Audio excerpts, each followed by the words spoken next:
the focus changes, right? If you're marketing yourself really well and I'll add this, and if you deliver a really, really good offer, meaning if you make your clients super happy, you also never have to sell for yourself because they will talk you up and they will sell for you as well.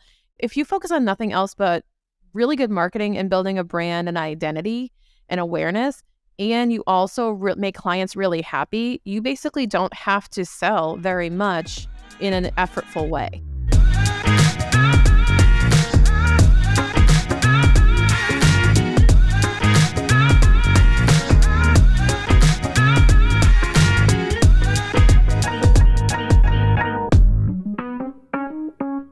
Welcome back to Fast Foundations, the podcast. It's your girl, Jess Bergio, with one of my dear friends from Fast Foundations, the mastermind. But I actually can't even remember how we met. I think we met on a call, but then we became fast friends because Shannon Weinstein is one of those people that you just want to like hang out with because she knows a lot of shit, but she's actually really fucking funny too. And she speaks my dry humor language. So we hope you find this podcast inspiring and funny because we'll probably tell some jokes, but we'll let you in on the jokes too. Shannon, welcome to the show.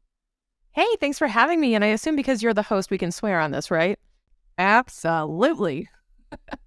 Okay, cool. Yeah, thank you so much for that introduction. I usually don't get funny as an adjective for an accountant, so I take that as a compliment.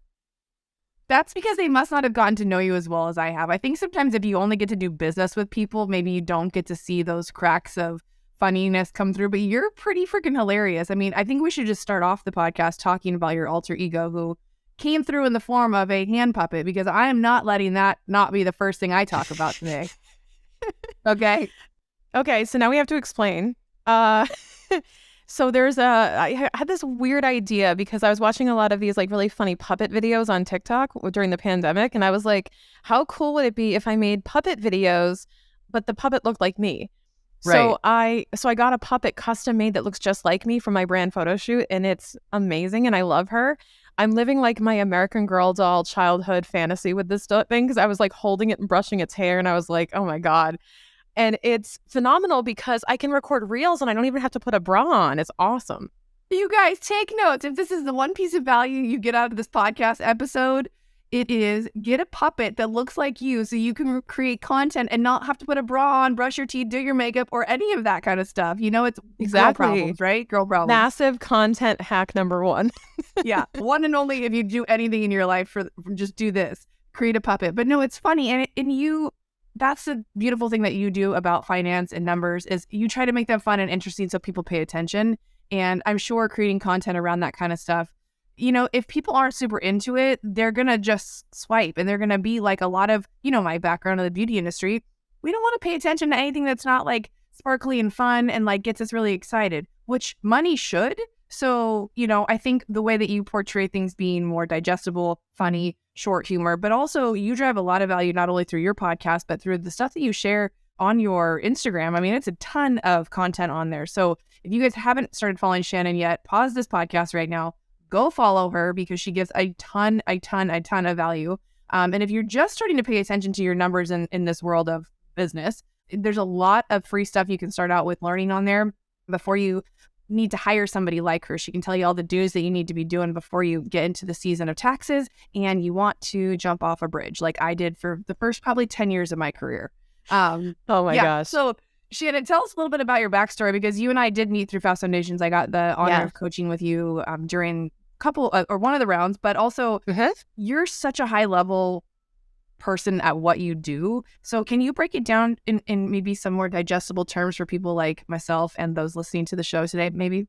Totally. So yes, we met in Fast Foundations. I got to hand select you as my coach because we got to say like who we wanted. And I was like, I want Jess because I heard you were pretty much like no bullshit and you would like tell somebody if they were making a terrible decision. And I was like, I need that person in my life. And fun story, Jess told me not to do the podcast. And you were absolutely, at the time, that was actually really good advice because I was already burnt out, overwhelmed, working a 9-to-5, trying to build my business. And I was like, I think I also want to start a podcast that makes no money and costs me a ton of money every month. And she was like, I don't think that's the best idea for you. And I was like, F it. I'm going to do it anyway. But I redirected so much energy and went all in on that. And this is where I would tell you as entrepreneurs, like the best resource that we put out there in my company is the podcast now. It's called Keep What You Earn. Jess actually has the #1 downloaded episode on that podcast from a guest, which is amazing. And it's been so much fun delivering free value in a fun and conversational way, because we call it the judgment and jargon-free zone. So we're not here to judge you. We're not here to shove jargon down your throat. I'm not some old white guy accountant. I'm going to sit here and talk to you like a gal pal over coffee and say, hey, here's what it means for you in like real world language, because nobody wants to hear textbook jargon coming from an accountant. And like, I'm not here to sound smart. I'm not. It does not light me up to sound smart. What lights me up is when people understand what I'm saying. And that's what you should be looking for, is really that heart of a teacher.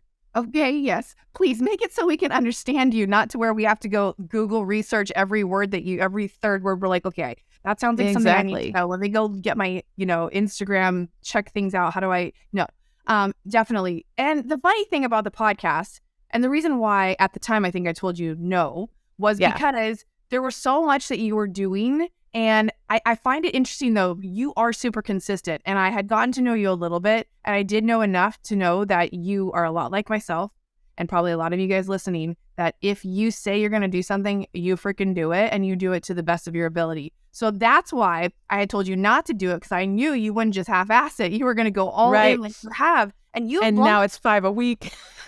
And your podcast is like probably like blowing up out of the water. I've looked at your numbers a while ago. I mean, it's insane what you've been able to do.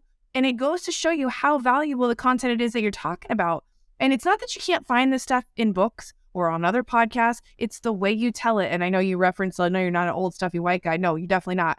We started it off. She made a freaking doll out of herself. That's the kind of woman we're talking to right now. Exactly. She makes shit fun. Yeah. So tell us about what was going on in your business before you discovered Fast Foundations, because you had a thriving, successful business before. Yeah. And well, I had a business before, and I think what made it thriving, successful was the participation in communities and masterminds, which like goes without saying. I know you talk about that a lot on the show, and it's super valuable. So like before Fast Foundations, before masterminds entered my life, right, I was building a business with a one-on-one coach. Shout out to Jess Glazer, who's amazing. She's also a graduate of Fast Foundations. So I was actually in her program building a business and learning how to use Instagram and crying over MailChimp landing pages and all the things that we do in our first like 3 months where we're like, I don't want to make a lead magnet. This sucks, right? Like making PDFs in 2019 that I think anyone's gonna download, right?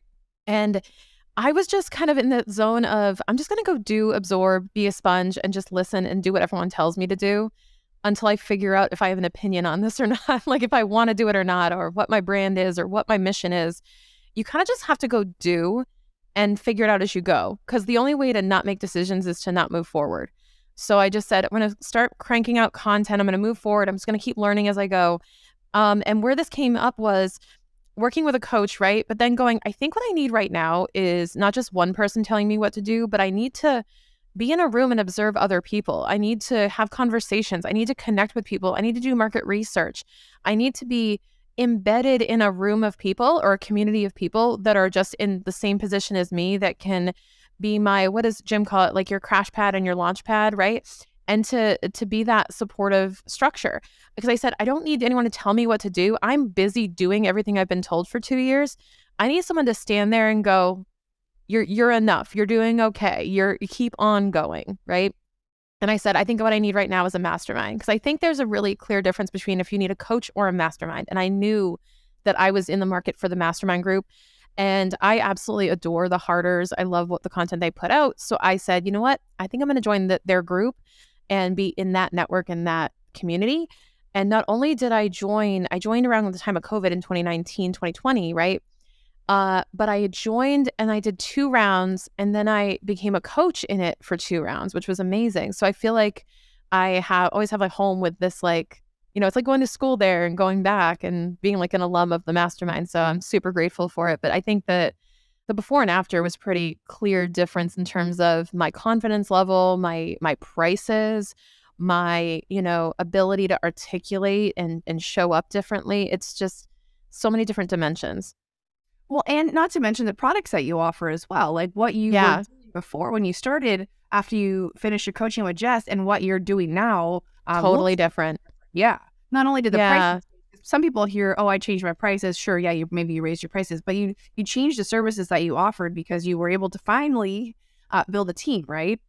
Exactly. And I was able to, so I was offering like bookkeeping for $200 a month, and basically had a mastermind member pull me aside and go, that is the dumbest decision you could make. And I was like, so sad and like broken down. Like, I finally figured out what I want to do, and they're tearing it apart. They're tearing apart my business model. And like, after shedding 20 minutes later, after shedding the ego of getting told you're doing it wrong, I was like, oh my God, but they're right. And realized like, okay, let me go back to the drawing board and figure this out again. And that started the whole journey of me building a fractional CFO practice as opposed to a bookkeeping and tax preparation practice. And it really helped me. It helped me figure out that I really wanted a lower volume of clients with bigger depth as opposed to a higher volume of clients doing transactional work. And it helped me develop core values even. And like, sometimes that contrast brings the clarity, right? Where you need somebody to tell you, hey, I don't think this is a good idea. And that's why I also gravitated to you as a coach as well, because I was like looking for contrast. I'm like, I want someone to tell me, I don't like that, instead of being a cheerleader all the time. Yes, and I think you can cheer people in the other direction, and that can come on both levels. But what I want to point out too, though, is you had done the groundwork to do the $200 a month bookkeeping. Like I was doing it all myself. Right. Yeah. While I was working a corporate job. Right. So I was also thinking, I can't charge these people a ton of money. I can only dedicate 2 hours a day to this business, and I'm working this big job, and I feel terrible taking their money if I'm not showing up every day, 8 hours a day for them. I had a whole bunch of mindset stuff going on, and during the process really like built the business that enabled me to quit my job while I was in Fast Foundations. So like I quit my job, I think after I finished my last round as a coach. I remember that. Yeah. And the thing about that though is, sometimes we think time equated is how we should charge, but really you had all those years of growing the knowledge that you did in order to do the job in less time. And it's in those mindset reframes when you're around people that kind of call you out in a good way, like, that's the stupidest thing you could do. It's a waste of your time. You could be making 10 times more money doing this. Have you thought about that? And until someone sees that value in you, or like they see that gift or skill set that you have, sometimes you won't even see it in yourself because you're so bogged down with that full-time job that you had and then dedicating all those hours to those part-time clients. How could you see what was possible, right? Like, there's no way. Yeah. And that's when you asked if you should start the podcast, mind you guys. Okay. That's what she asked me when she was doing all that shit before she had quit her job. So in all fairness, yeah. So I think it's crazy. I know. I just want to call you out on that one. It's like, keep what you were and wouldn't have happened if I had listened to Jess's advice. No, I'm kidding. No, it's a phenomenal, no, you gave phenomenal advice. And it really, what it did was though, it challenged me. Even that was the right advice, because you and Chris Goodman and a few other people were like, I don't think this is a good idea. And that really created, but what it did was it created me to question it and to really make a case and go, if I'm going to do this, because everyone's telling me not to, if I'm going to do this, I better show the F up and be consistent, because everyone's telling me that this may not be a good idea, which means it's going to be hard, which means I have to try harder. So I have to wait until I'm ready to make that effort before I do it. Like, what you made me do was not dive headfirst into it and think it was going to be all unicorns and rainbows. I knew it was going to be tough. And I said, when I'm ready to walk through that sludge and the mud, I will do it. So I appreciate all that advice. Hey, it's RT. Thanks so much for listening to the Fast Foundations podcast. I want to see you in the room. I don't want you to just be hearing my and our voices.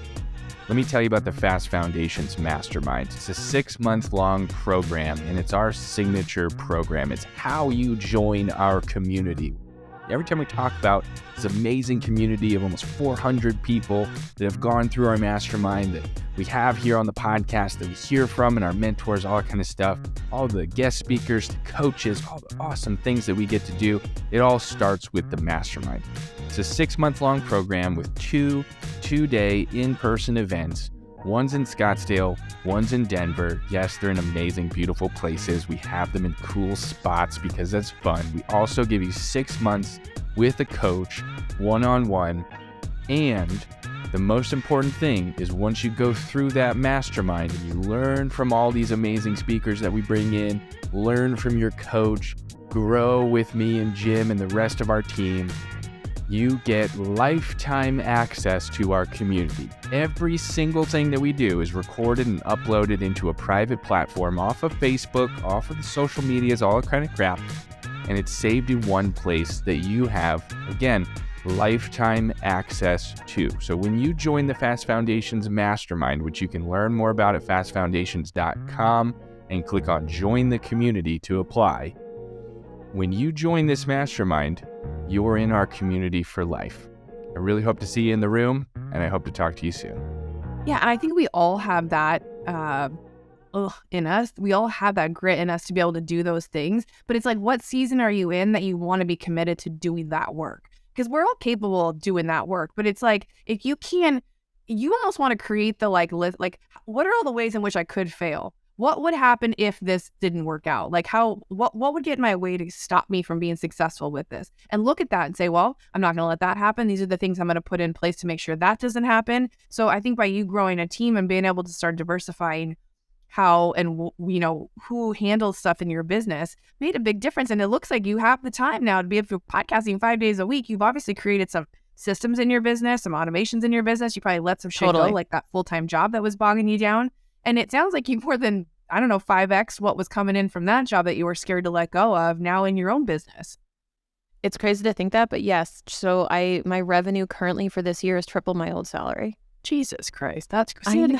Say that again. I know. It's crazy. And by the way, I'm not special. For anyone listening, I'm not that special. This happens. It's insane when you put your mind to it and you go, this is what has to happen this year and I'm going to make it happen. If you asked me, Jess, what was the factor in being able to do that coming out of the corporate job? I'm fully committing and going, this is what we do now. This is where all the energy is dedicated to, and this is what we're going to build.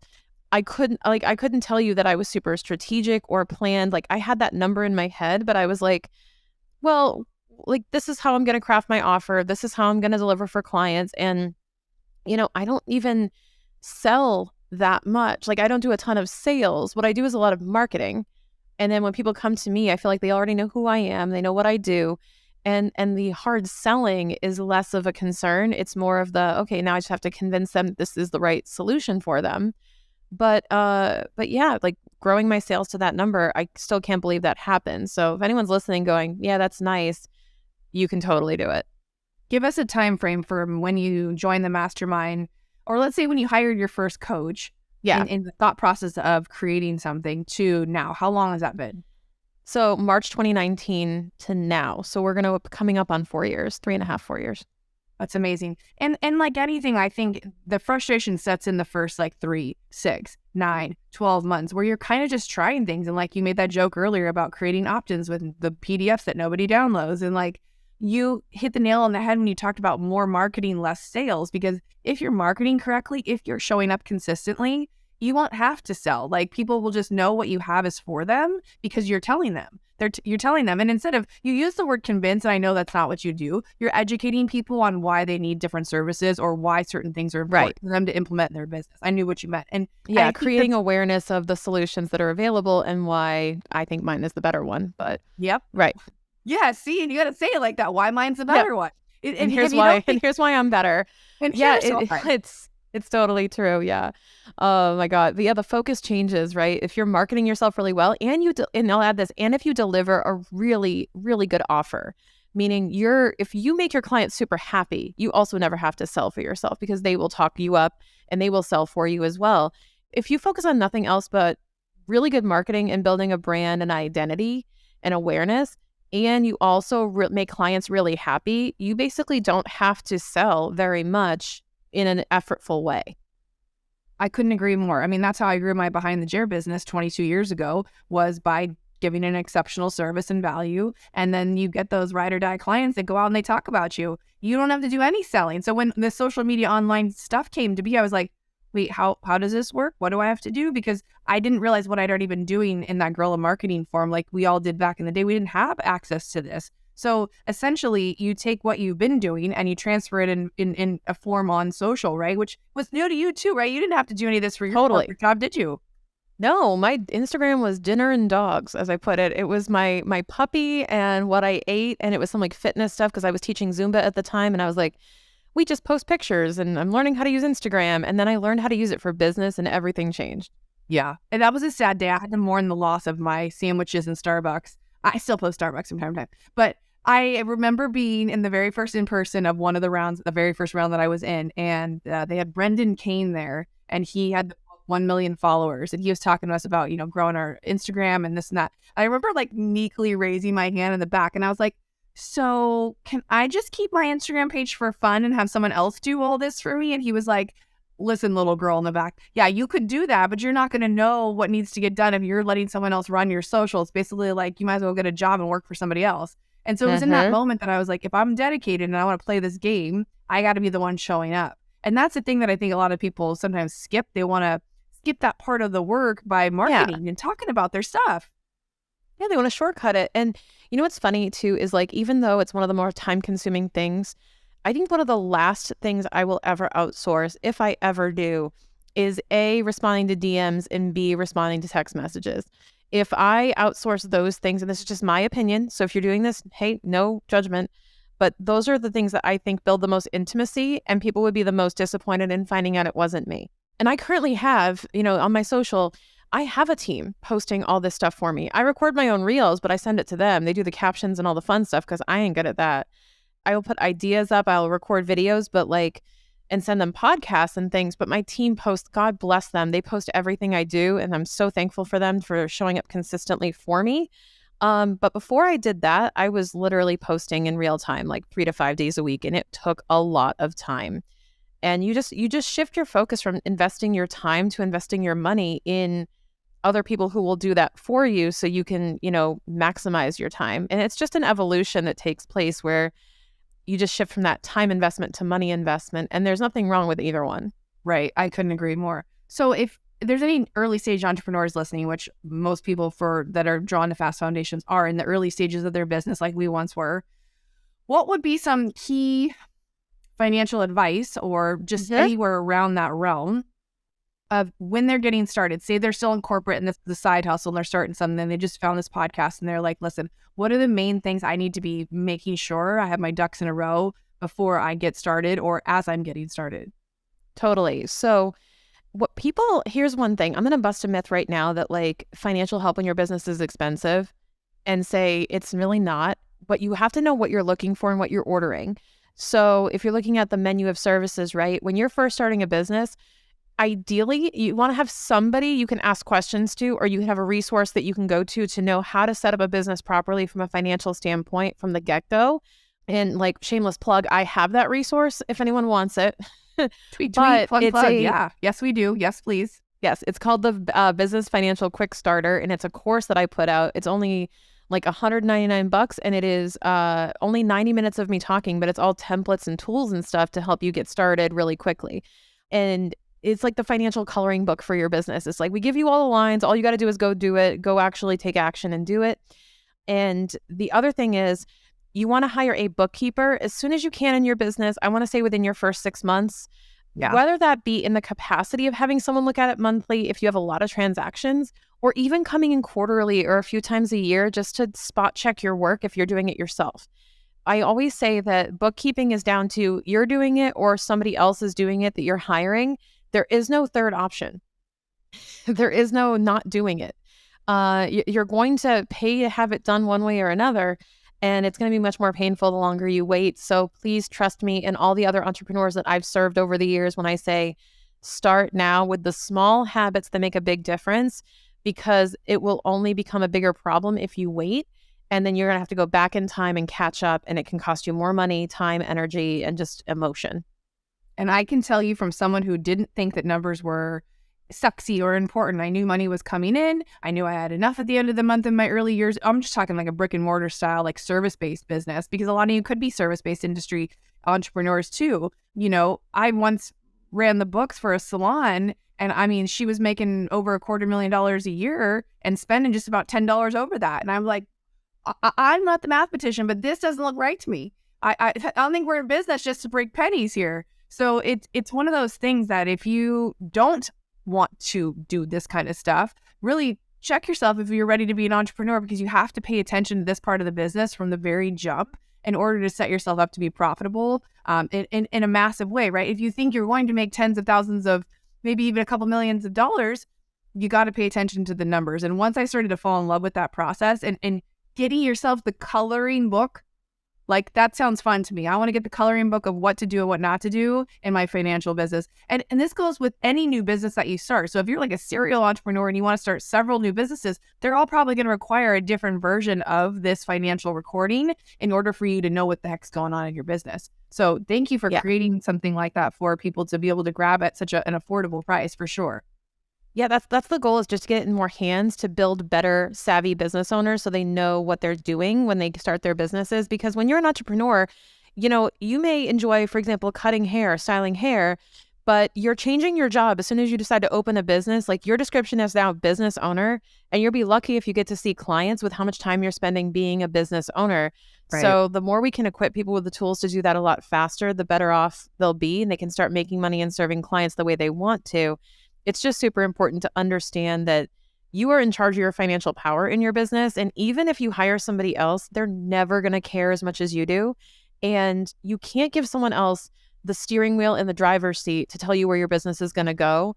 You've got to hang on to that wheel, but make sure there's somebody in the passenger seat with really good navigation. I love it. They can tell you where to go. Yeah, that is exactly it. But if you're going to go, you know what? I'm going to just like relinquish this seat. I'm going to go sit in the back where I have zero control over what happens to me. And I'm just going to let you kidnap me, throw me in the trunk for all I care, and take me wherever you want. That is not how you want to run your business. But that's how a lot of people are approaching their numbers. They're like, I don't even want to look at it. You take the wheel and take me wherever you want. And then they also get upset when embezzlement happens, or when, which is the worst case scenario, but when a big tax bill comes, or when something unexpected hits, and it's like, but you weren't looking in the dashboard the whole time. You have no idea where we were going, and you decided to look out the windows once a year to see where we were. You really have to keep that control to make sure you're hanging on the steering wheel of your own business. Yeah, not to scare anybody, but I think sometimes a little scary story sometimes will snap you out of not paying attention. I have two gnarly stories. One, back to what I was just referring to, that good lady's business that I was checking her numbers on. That's what ended her partnership with her partner, because the partner was quote unquote taking care of financials. And then all of a sudden they got hit with this huge, well, it was only about $15,000 tax bill. But at that time that was a big huge chunk. And she didn't know where it had come from. And she hadn't been paying attention. So that's what ended up happening. It was the demise of their partnership, because, you know, she wanted to point fingers, and it could have been an accident, but it probably could have been easily avoided had they all been on the same page paying attention to the numbers. And then the second gnarly story that just popped in my head, because you were talking about embezzlement, because my uncle has a stucco business he's had for 40 years. And he had the same secretary running his numbers all those years. That bitch fucking took him for, I want to say it was over $500,000 over the course of those 40 years. How do you not notice you're missing $500,000 in your business? Like, it's just wild, Insane. Wild what can happen when you don't pay attention.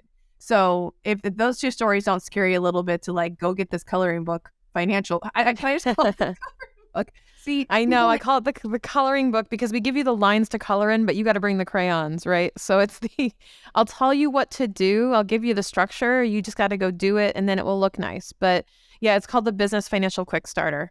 I love that. Okay, let's talk about something really fun before we put a bow on this.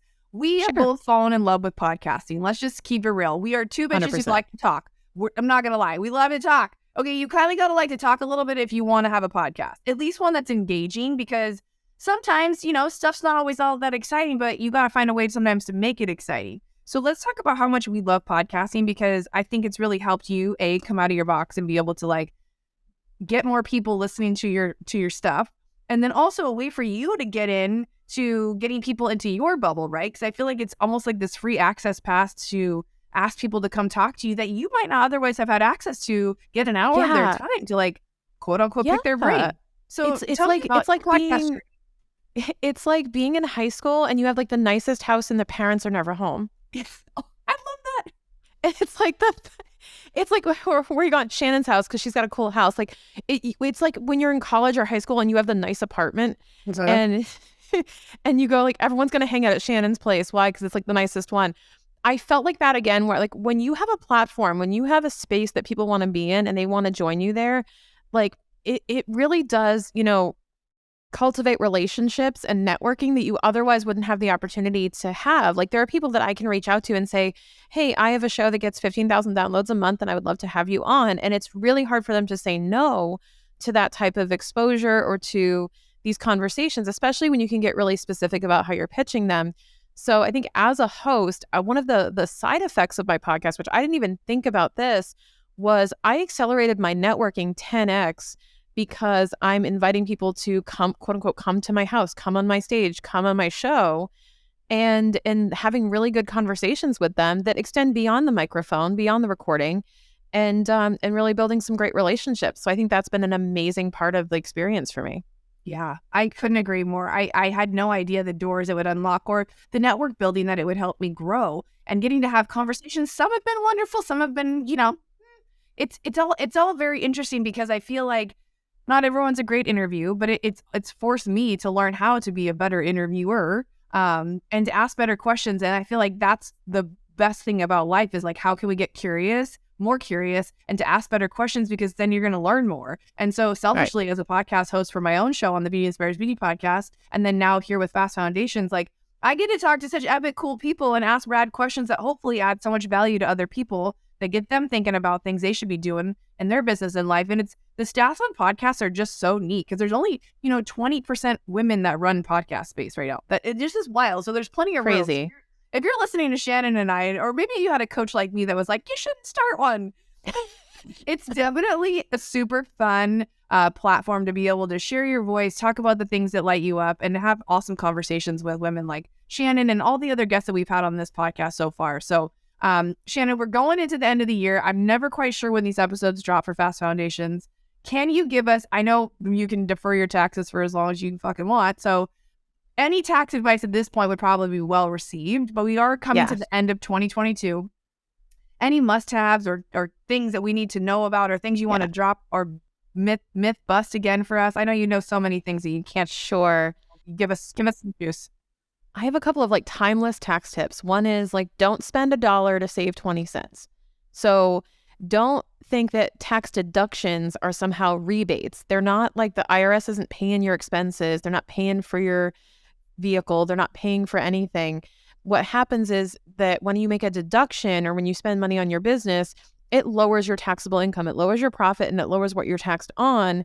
It's more like a coupon than a gift card. So it's not $1 for $1 benefit. You're basically saving 20 cents on the dollar. So I say don't spend 100 to save 20, or you can add as many zeros to that as you want. I feel like, wait a second. I feel like you just crushed every beauty professional's dream right now. Okay? I think every single one of us is like, wait, what? What happened? Yeah. And for my early stage business owners, I want to give you a heads up. If you have never started a business before, if you're working a 9 to 5 and you're used to getting your paychecks and having the taxes taken out, there's a couple things that are going to happen when you're in entrepreneurship. Number one is you're going to be slapped with a 15.3% self-employment tax you got to plan for, which knocks people out every single year as a big slap in the face in April, where it's like, what? I thought I saved up enough money. And it's like, nope, just kidding. And the other one is that you are responsible to have the discipline to pay your taxes now. So it's not taken out automatically. You actually have to go and pay on a quarterly basis some estimated taxes. The analogy I use, Jess, you'll love this, is if you go into a hotel and when you go to the bar every night and you order a couple of drinks, and what do they always ask you when they hand you the tab? Do you want to put it on the room, right? Now, here's the thing. As an entrepreneur, the whole year you've been putting it on the room. And that bill comes in April under the door. And you're like, when did I have 62,000 margaritas? What happened? And what happens is we all get shocked and we're like, oh my God, I owe money. And it's like, well, yeah, you made money. You made all that money and you never had any taxes taken out of it. But we're so conditioned to go, the money I get is the money I keep, that we don't understand that wasn't taken out and that we have that responsibility. So one of the best things you can do as an early stage business owner is create some type of system or discipline to set aside money before you really understand how much you get to keep, and keep it out of sight, out of mind in a high yield savings account or somewhere where it's set aside for tax time, and that is not your money. Because I guarantee you that every business owner I talk to, their first year, they get that sticker shock of the tax bill and they just get so scared. And that just contributes to this horrible financial fear we already have, that I just want to avoid that as much as possible. Yeah. Or you're completely off your rocker and you did that to yourself for the first 10 years of your career and you were shocked every single time you did your taxes. I mean, obviously, once that was put in place, like I was like, wow, this is everything. Like socking that money away, having to get pulled out every single Monday and do that savings account for me. And then when the time came for the tax to be paid on that quarterly, it was like such an amazing feeling. It sounds so simple, but if you are now responsible for your own stuff, you guys got to take advantage of that. You can get things transferred super easy and set that up like in 5 minutes. So that was a game You're in changer. control. You're in control of the stress that it causes you. You can either let it cause you very little stress by creating a system, or you can let it stress you out every year. But you're in control of the level of stress that you have from your numbers. You really are. We'll just leave you guys with that. I hope you found some value in this podcast today. Shannon, is there anything else we want to leave everybody? Is there some powerful books that have changed your life when it comes to finances, or is this roadmap for them the thing that they should really dive into and start with if they're starting out? I would absolutely start with the roadmap, but I would start with my number one book, The Secrets of the Millionaire Mind. That is one of the number one financial mindset books. And I actually got a copy of it in Fast Foundations. There you go. And it's one of my favorite things to really shift how you think about money and how, as Jess put it, reframing your money and value away from your time and effort and into how you are capable of earning as much as you decide you want to earn. I love that. And for anybody on the fence who just found this podcast and they're like, I don't know, you mentioned something about a coach over a mastermind. Like, how do I know when I'm ready for one or the other? Do you have any like discerning like judgments on when one is better than the other? I would say how much you need strategy and direction and something to tell you what to do versus someone to help you or guide you or tell you how to do something. So it's more of do you already have an idea of your next few stops on your destination and you just need someone to encourage you, support you, and guide you through that in the back seat or in the front seat? Or do you need someone to help you really navigate and figure out what your next moves are going to be? I think it's just the degree of strategy that you're looking for. And also, it really comes down to somebody you can trust, right? So if you're having a coach and having someone that you really value their advice. Yeah, I couldn't agree more. You guys, if you love this episode of the Fast Foundations podcast, please let us know on Instagram. Tag us. You can tag Shannon Weinstein, Jess Bergio, or Fast Foundations. And if you are interested in joining the next round of Fast Foundations, the mastermind, you can find all that information at fastfoundations.com, where we have it all listed there for you. We are right in the middle of our round right now. And it's been super exciting to watch everybody kind of grow and flourish. And a few people have started podcasts and a few people have like grown team members and done all the things. But, you know, watching you over the years, Shannon, you've just so inspired me. And I just want to personally shout you out and tell you that I think the world of you. And I think what you've created for yourself and your family and now living your dream part-time in Costa Rica, which is what you wanted, like watching all that happen, I just couldn't be more proud of you for one, and then two, just like stoked to know such a badass woman like you who is just making moves and helping so many people, just getting them right, getting their businesses right. Like it's everything. So you're amazing. I appreciate that so much because very few people understand the roots under the ground that had to be formed before the tree could. And you're one of the few people who've probably seen a lot of the nitty gritty stuff that happened before. So I really appreciate that. Yeah, and that's just a reminder. That's why I pointed out how long it took her to get where she's at now, you guys, because it's easy to compare someone's step, 500 to someone's step 1, and that's not fair to do to yourself. So remind yourself of where you're at, put your time in, do the work, grow, ask for help, find the right mentors and people, listen to podcasts like Shannon and mine, and, ask for the help. It's not a bad thing to ask for help. It's actually a very, very empowering thing. So we'll leave you with that, and we'll see you guys on the next episode of Fast Foundations, the podcast.